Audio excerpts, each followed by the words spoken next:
yeah, very, ano talaga siya. Such a, oh my God, in love yan. Grabe yung hype, ha? Ay, ang galing nga nun Grabe yung, oh my gosh, you're like a restaurateur. Talaga ba? Hindi ba parang nagkalat lang ako?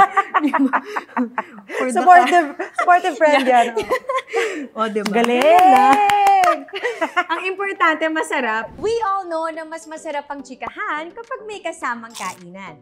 We're definitely not going to waste any ingredients, but we can't promise not to spill some tea. Here on Cam Cook With Me.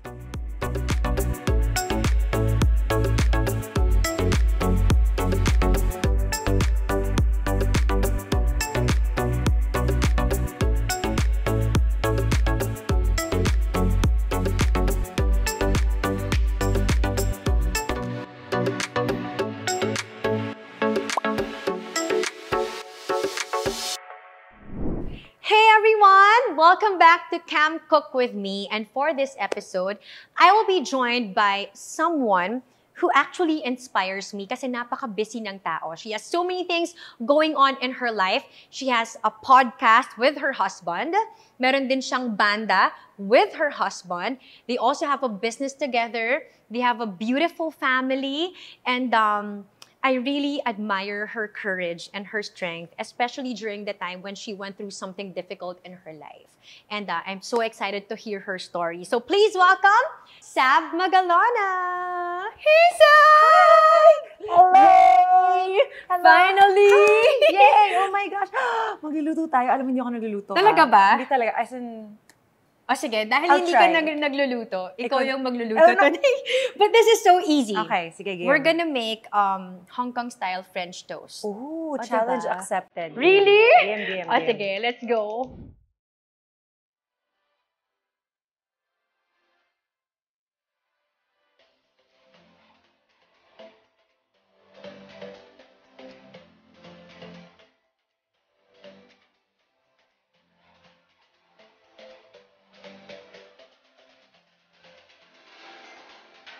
Ikaw talaga, nagluluto ka talaga sa house niyo? Well, yes. Talaga? You enjoy it talaga? Nung una, hindi. But then, ngayon, na-realize ko na lang na, totoo. And it's a lot of work, yes. But then I realized we have mouths to feed. Yes. So we don't have a choice. Pero ikaw? Maraming salamat kay Jim. Oo, siya talaga. Nagluluto. Siya ang nagluluto and he loves it. As in, domain niya. Oh, so, that's good. what I do is, I make sure that he has the equipment he needs.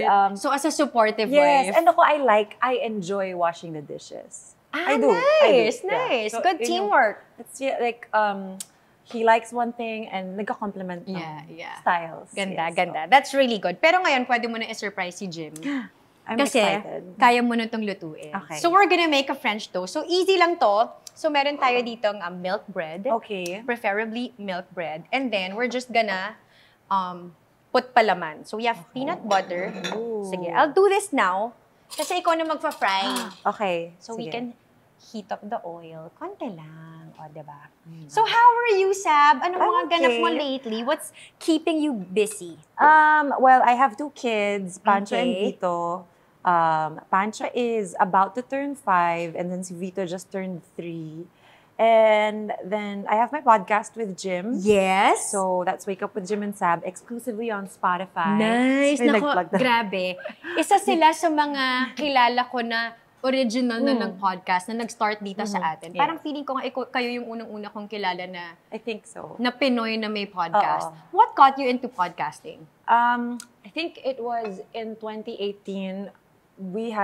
I just gave birth, and then parang, it was a hard experience for us. And then I kind of stayed away from social media and because I've been a blogger since 2003. And then parang I just felt like, parang ayoko munang I just wanted to keep to myself. Yes.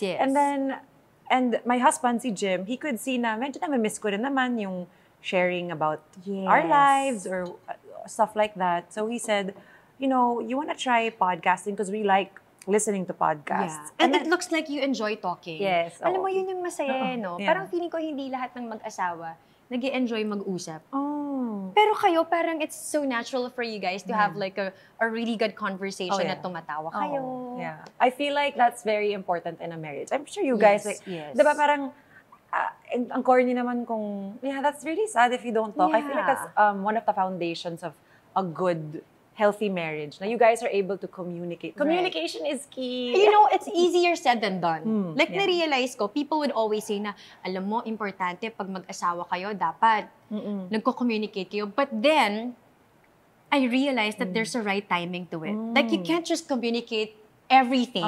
Just because you feel like saying it. Like, kailangan may tamang tempo. Yes. It's a dance. And somehow, and maybe for some, they find it hard to like navigate na ano ba yung tamang tempo na yun? Because it's not as natural as we think it is, diba? So sa inyo ni Jim, paano nyo, kumbaga, how is it so easy for you guys? Like, paano ba nagsimula na madali nung napag-uusapan yung mga bagay in like all aspects? I guess it's important na we've known each other since college. So you started out as friends? Friends kami. Well, not really. Kasi nung college, hindi kami close at all. Okay. And then, parang same barkada, ganon. And then, after college, then he asked me out. Kasi parang bagong break ako. And then, we knew each other's exes. And parang sabi niya parang, you wanna just talk about it? So, parang ako, ay, hindi ganon. Why not? Sige, go. So yeah, we hung out. The date like lasted for 7 hours. Woo! That's when you know it's a good date? So obviously, kapag tumagal? ang daming usap nun. And it was very natural na we had very good conversations and it was good chemistry. And I kind of knew right then and there. And that then, he's the one? Yeah, pero parang may mga drama pa na mga nangyari pa, of course, in between us finally getting together na parang mga, will we or won't we? Pupush ba natin to or not? Parang may mga ganong drama. Pero, I think it was that foundation nga, parang may friendship, it feels comfy with each other. So, yun, I feel like it felt like a safe space. Right. So, importante talaga na kinikilala mo yung partner mo. No? Like, before jumping into anything, it's very important talaga na gets niyo yung isa't isa. No? Ganun yung nangyari sa amin. Okay, so we're gonna dip. So, nilagyan ko ng palaman yung ating milk bread. So, I put peanut butter in between. So, ngayon, i-dip natin siya sa egg. So, you can put any palaman? Yes. Can put, I don't know, hazelnut spread. Or it's up to you, diba? But ito, lang natin better siyang milk bread, pero pwede rin hindi. Pwede rin hindi, pero siguro mas like creamy siya. Okay, Sab, this is your part. Kailangan mo na siya ilagay dun sa ating Uy, baka masunog ko to. Kaya mo yan! Okay. I believe in you. Sige. Jim's gonna be so proud. Ooh. And this is good for the kids. Yes. Pwede ring snacks. Yan. Oh, ano this is just egg lang to? It's just egg. Wait, so hindi ko na siya i-turn? Ganyan lang siya? Mamaya pa natin. Papanik ako dito, ha? Okay lang yan. Kaya mo yan. You've never cooked anything? No, I do. I mean, frying is okay. Scrambled eggs. Okay. I've cooked naman, and I'm a baker. I'm the baker. Okay. So I bake cookies. Oh. Enjoy ko yan. Ako yan naman yung struggle ko. Ganon. Hindi ko kaya mag-bake. No. Parang nagfe-fail. There's two types of people kasi. Yung sobrang gustong mag-follow by the book. Yeah. And that's me. Because baking, it's like a science. Yes. If it says this much, I'll follow it. Okay. Si Jim, who was the one who cooks in the house, siya yun talagang taste, iibahin niya yung recipes. Parang I'm like that. Oh my gosh. Why are you changing it?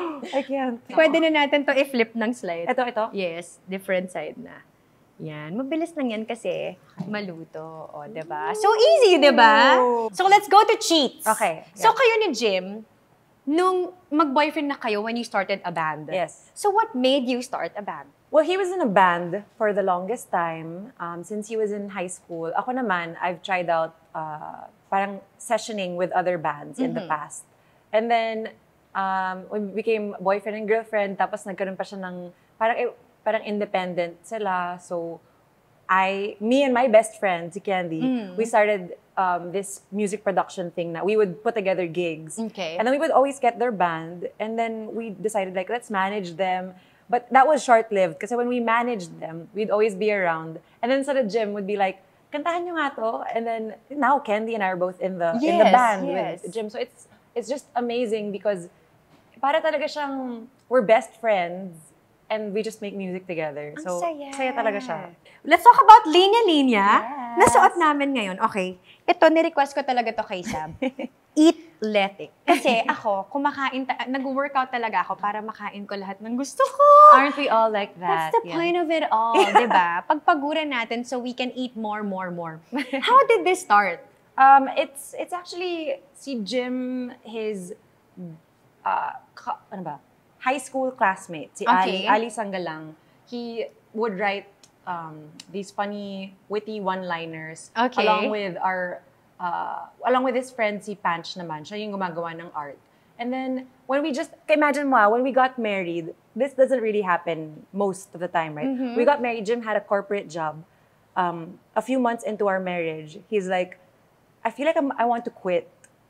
Tapos parang ako, in fairness to me, I was just like, okay. And sabi niya, and I feel like I want to talk to my friends who have this very small Facebook page. Okay. As in, very small lang siya na parang, nakakatawang stuff. Okay. Na walang kahit anong business know-how. And they're very open about that when we started. But somehow, I feel like, yun na nga ganun kagrabe yung bilib ko sa husband ko, na parang, if he says he's gonna do something, he really will do it. So when he did it, grabe. Wala na. Sabi ko, as to full support ako. Right. And then he was very talaga siya. So siya, oh my God, in love yan. Grabe yung hype, Ay, ang galing nga nun eh. Grabe yung That's hype. the goal of marriage, diba? Yeah, Hindi sobrang, yung kabaligtaran. But yeah. I really have so much respect for him. And I feel like the way I am today is a lot of it is because of him and how I'm inspired by him. Na getting things done, following through. Because I used to always just have a lot of ideas, but I wouldn't follow through kasi I would have all of this self-doubt. And wala, siya rin, hina-hype rin niya ako lagi eh. So parang, Kaya look at you now. Diba? Being So, very productive. And I think that's when you know that you married the right person. Yeah. Diba? Kasi ibig sabihin, ina-uplift ka din, Yes. ina-encourage ka din. Yes. I love it. Tsaka tama yung sinabi mo. Kasi I'm sure, Saab, hindi lang ikaw yung naka-experience na merong asawa na gustong magpalit ng career. life, ng career. And for some, it means like, syempre, yung financial stability nila. But you know what? Yung kwento mo, Saab, is like, support. Yeah. Diba? Kahit hindi ka sure kung anong mangyayari, how it's going to turn out. But the fact that you're giving Jim support, all the more na tuloy na ginaganahan siyang gawin, and you'll never know Sobra. na nandun pala talaga yung success niya. Sobra. He was very deliberate about it na, hey, this is my plan. So for 6 months, I will probably not have any salary. Yeah. Or, I have savings, but are you okay with this? Yes, Give me 6 months, he said. And then I said, parang ako, all out, support lang talaga na parang, yeah, okay, we'll do this. Yes. Kasi imagine mo if I wasn't all in with him, hindi rin, di ba, he would also doubt himself. And Exactly. then, where would we be, di ba? Right. So, that's a good partnership. And congratulations! Yes! We did it! Yay! Chika na tayo dito, meron na tayong snack. Diba? Love And it. this is so easy. So we'll put butter quickly. Wait, ano to? While it's hot, it's condensed milk. So we put butter on top. So magme-melt na siya dyan. Shucks, nahirapan. This looks Struggle ako. very good. And I'm so excited. So gumawa kami ni Saab. Mini lang yung French toast natin. Kasi, syempre, in moderation, guys.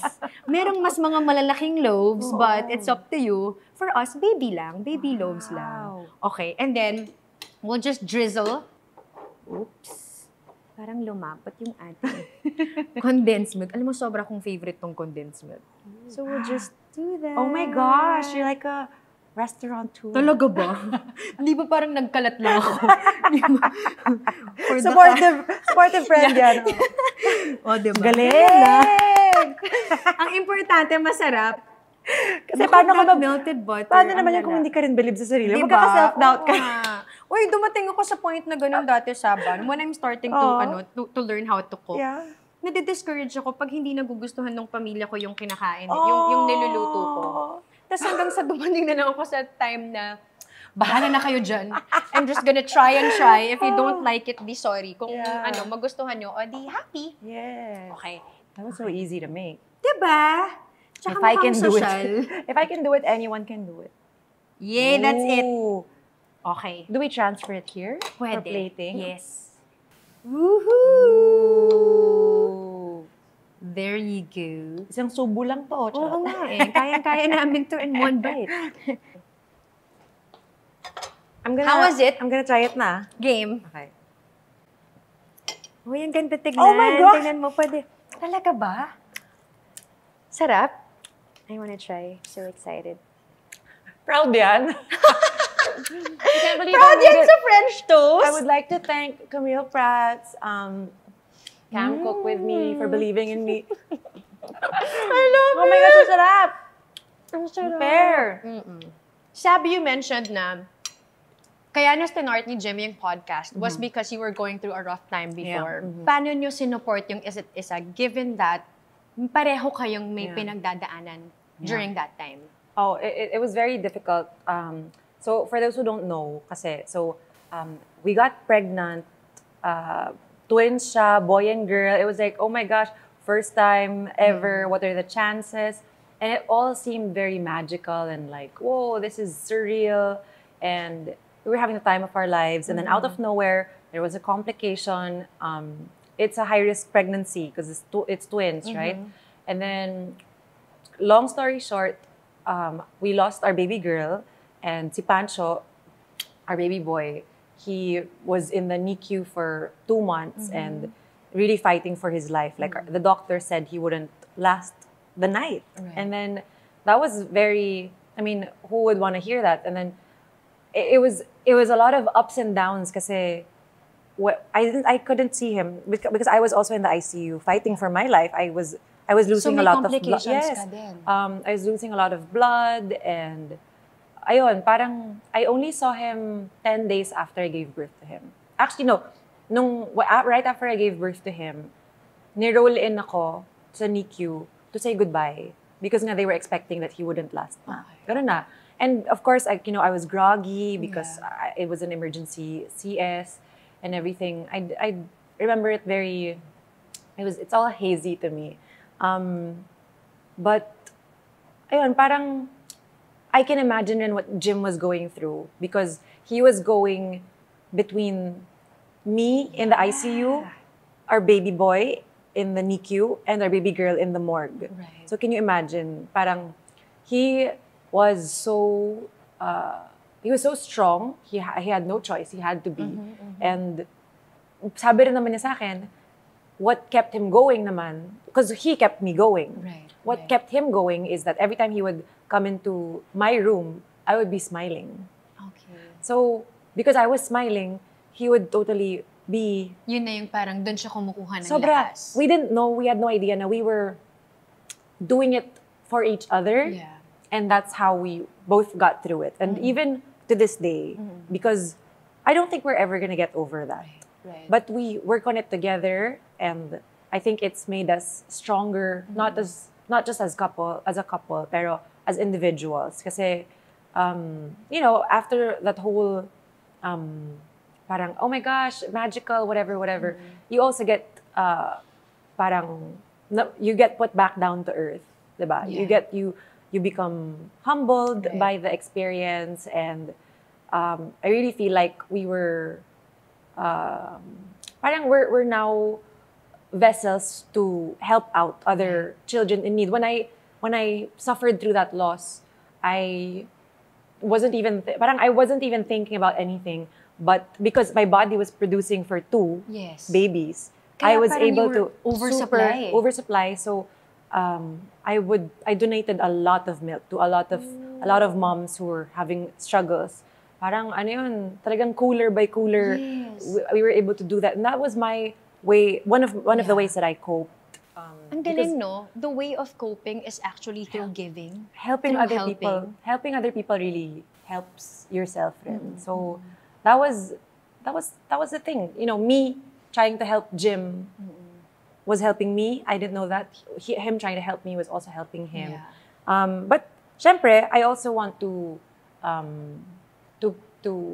be an advocate for getting professional help rin. Kasi it can't just all be like that na parang at the start. Right. You be strong for each other. But then you have to go deeper and talk about it. And not just with each other. That's helpful. Pero iba rin yung getting professional help, which we both did. Right. And that was really like, it's been a game changer for Nakatulong us. talaga Sobra talaga. sa Kasi inyo. you get guidance to really work through the traumas. Yeah. So, ayun, it's been very, very helpful. And I feel like we're in a really good place right now. We're forever, when I say we're never gonna get over it, it's like we don't even want to forget about Luna. Right, That's our baby girl's name. And I feel like she's always with us. So, ayun, parang maganda rin siya kasi guardian angel siya ng kids ko. So, nafe-feel ko talaga yun. With Pancho, he's gone through so much. And Paging tissue, nasa na yung tissue. tissue, di ba? No, Buti nga pala may tissue. sobrang strong mo kasi. As in, really, your strength, even gyms, it inspires me. Kasi, forever kitang fina-follow, Saab. As in, so the journey also of, kumbaga, I was, na-witness ko lahat. Yeah. And I'm Thank like, you.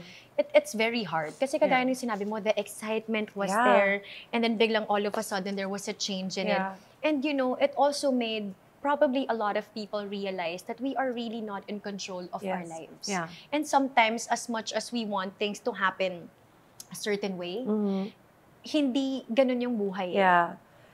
The thing about that naman is, from one extreme na parang on a high, on cloud 9, to that happening when we got pregnant the second time. Natakot ka ba? It was very extreme naman na we were just waiting for something wrong to happen. Okay. So that's why I'm saying that it's really important to get the support rin of, professionals and really get support rin from your family. Kasi as much as you have each other, maganda rin na outside support rin. Kasi that really makes a difference talaga. So for us, we were just, honestly, we didn't want to announce anything. We didn't want to do anything up until...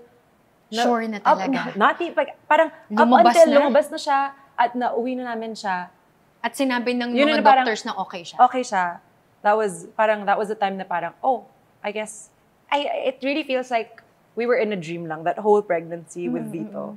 Parang, a part of us was really just waiting for something wrong to happen, but wishing that it wouldn't. Yeah. And I feel like the hopefulness of it going well naman, that's what resulted into this beautiful boy. Yeah. Okay, eto na lang. Was there ever a time na meron kang mga natanggap na mga insensitive comments? And how did you deal with that? Yeah, I think regardless if you're a mom of someone with special needs or not, I feel like everybody Lahat naman tayo. Everybody receives insensitive comments. But I think it hits different when it's about your child. Diba? So, I think, again, mindset lang yan. Yes.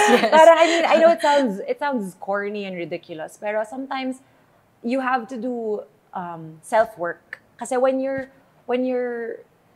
kampante, sorry, take two.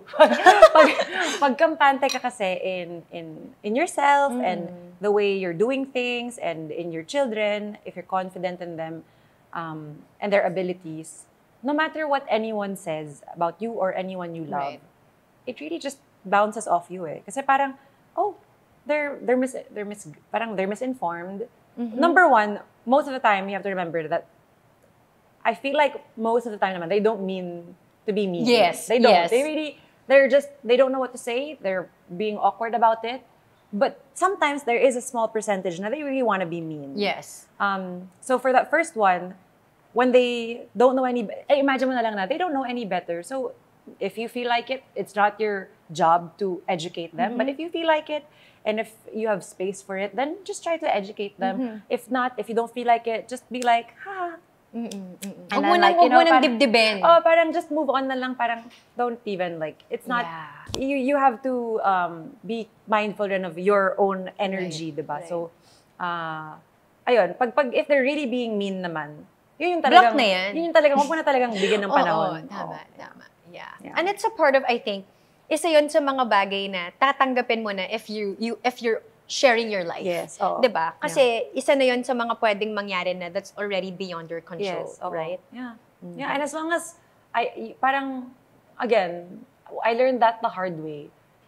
When I was insecure about myself, when I was younger especially, yun yung talaga nakaka-affect sa akin, what other people really thought. Like, of course, we're human beings. That's really gonna affect us in some way, diba? Pero, that really, parang dinadamdam ko talaga kapag hindi okay yung tingin sa akin ng ibang tao. And it's so strange kasi most of these people, you don't even really... Yes! You don't naman know. Sila kilala. They're not... What helps me is, if I think of the people that I do see every day, the people that I value, and parang, what do they... Siguro yung kung may opinion akong... the opinions that I care about, it's the people that are close around me and those that I respect and that I value. Yun yung gusto ko talagang isipin. Yun yung gusto kong maintindihan. Yes, or i-absorb. Yes. Yeah, oo nga naman. Yeah.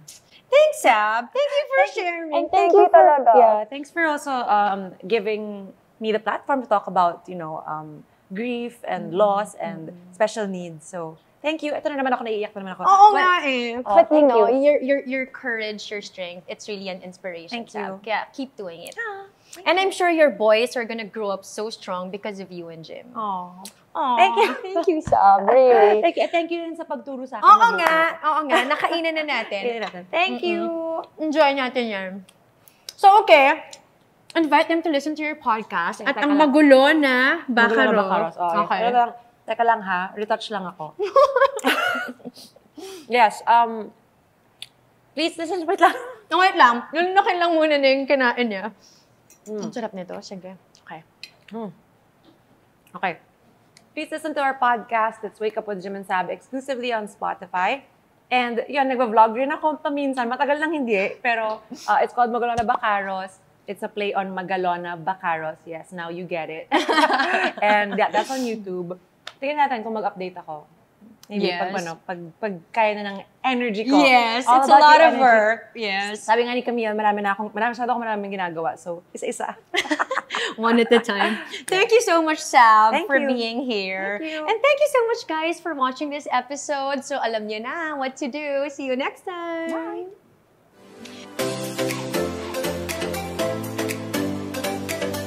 Hi, everyone! Don't forget to like, share, and subscribe, and hit the notification bell for more videos of Cam Cook With Me.